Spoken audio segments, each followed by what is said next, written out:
అంతర్జాతీయ వేదికపై ప్రసంగించిన అరుదైన ఘనత సాధించారు రాష్ట్రానికి చెందిన తాత మనవడు దివంగత కాకా వెంకటస్వామి ఎంపీ గడ్డం వంశీకృష్ణ.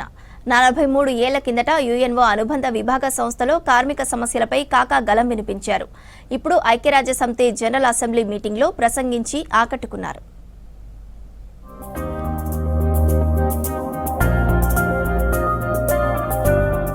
ఐక్యరాజ్యసమితి వేదికపై అరుదైన ముద్ర వేశారు రాష్ట్రానికి చెందిన తాత మనవళ్లు కేంద్ర మాజీ మంత్రి కాకా వెంకటస్వామి, ఆయన మనవడు పెద్దపల్లి ఎంపీ గడ్డం వంశీకృష్ణ.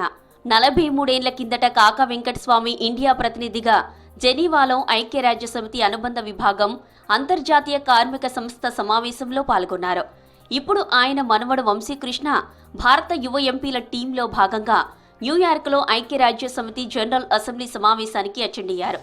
కార్మిక నేతగా ఎదిగిన కాకా ఐఎల్ఓ మీటింగ్లో కార్మికుల సమస్యలపై గలం వినిపిస్తే, యువ పారిశ్రామికవేత్తగా ఎదిగిన ఆయన మనవడు ఆర్థిక విధానాలు, దేశాల మధ్య సంబంధాలు, కలిసి ఎదగడం అనే అంశాలపై మాట్లాడి ఆకట్టుకున్నారు.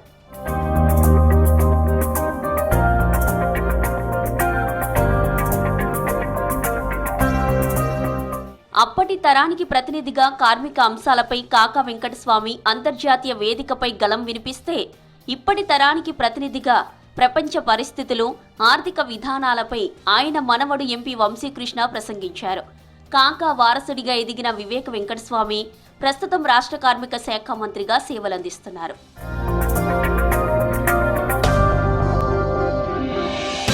తెలంగాణ స్వాతంత్ర్య పోరాటం నుంచి తెలంగాణ ఉద్యమం దాకా కీలక పాత్ర పోషించిన కాకా కార్మిక సంఘాల నేతగా, పేదల నాయకుడిగా ప్రత్యేకమైన ముద్ర వేశారు.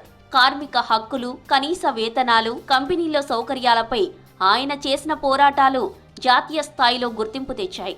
అప్పట్లోనే ఒకసారి జెనీవాలో జరిగిన అంతర్జాతీయ కార్మిక సంఘం సమావేశాల్లో ప్రతినిధి బృందంలో సభ్యుడిగా పాల్గొన్నారు. కేంద్రంలో నాటి ప్రధానమంత్రి ఇందిరాగాంధీకి కాకాపై ప్రత్యేకమైన గౌరవం ఉండేది.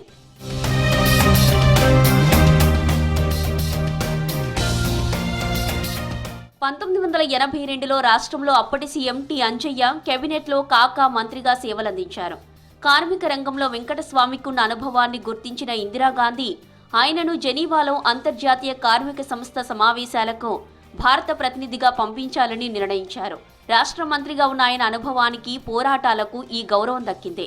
అలా భారత ప్రతినిధుల నాయకుడిగా జెనీవా వెళ్లిన కాకా అక్కడ కార్మిక హక్కులపై తనదైన గలం వినిపించారు. దేశంలో కార్మిక సంక్షేమ చట్టాలపై వివరించారు.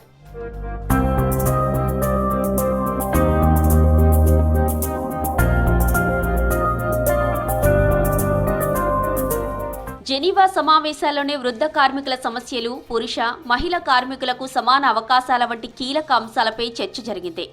ఇందులోనే వృత్తిపరమైన భద్రత, ఆరోగ్యంపై చారిత్రాత్మక కన్వెన్షన్ను ఆమోదించారు. దానిని అదే ఏడాది నుంచి మన దేశంలో అమల్లోకి తెచ్చారు. కార్మిక రంగంలో కింది స్థాయి నుంచి అంతర్జాతీయ వేదిక వరకు ఎదిగిన కాకా అదే అనుభవంతో 1990లో ప్రైవేటు రంగంలో కార్మికులు, ఉద్యోగులకు పెన్షన్ స్కీమ్ ఆలోచన చేశారు. అలా వచ్చిన చట్టమే కోట్ల మంది కార్మికులకు రిటైర్మెంట్ తర్వాత ఆసరాగా మారింది.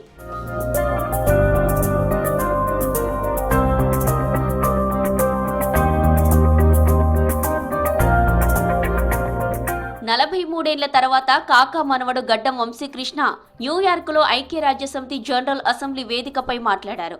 విశాఖ ఇండస్ట్రీస్ జేఎండీగా, యువ పారిశ్రామికవేత్తగా, ఆవిష్కర్తగా గుర్తింపు తెచ్చుకున్న వంశీకృష్ణ తాత, తండ్రి బాటలోనే పెద్దపల్లి ఎంపీగా ఎన్నికయ్యారు. కార్మిక సమస్యలు, ప్రధానంగా సింగరేణి అంశాలపై గలం వినిపిస్తున్నారు. పార్లమెంటుకు కార్మికుల యూనిఫామ్లో హాజరై ఆకట్టుకున్నారు. ఇప్పుడు భారత ప్రతినిధి టీంలో భాగంగా న్యూయార్క్లో ఐక్యరాజ్యసమితి వేదికపై ప్రసంగించారు. We meet at a time when the international financial system is under severe stress, with weak growth, unsustainable debts, and declining external flows, slowing progress on the SDGs. The adoption of the Sevilla Commitment at the 4th International Conference on Financing for Development provides a renewed global framework to address these challenges. ప్రపంచ దేశాలన్నీ పరస్పర సహకారంతో ఎదగాలన్నదే భారతదేశ ఆలోచన విధానమని చెప్పారు వంశీకృష్ణ. సూక్ష్మ ఆర్థిక విధానం, అభివృద్ధికి రుణాలు అనే అంశంపై చర్చలో పాల్గొన్నారు. ప్రపంచవ్యాప్తంగా ఆర్థిక సంక్షోభం పెరుగుతున్న సమయంలో సమగ్రమైన అభివృద్ధికి ఇంజిన్లా పనిచేసేలా ప్రపంచ వాణిజ్య విధానాలు ఉండాలని పిలుపునిచ్చారు. పారదర్శకంగా అందరికీ మేలు చేసేలా ఉండే సమగ్ర వాణిజ్య వ్యవస్థకే భారత్ మద్దతిస్తుందన్నారు.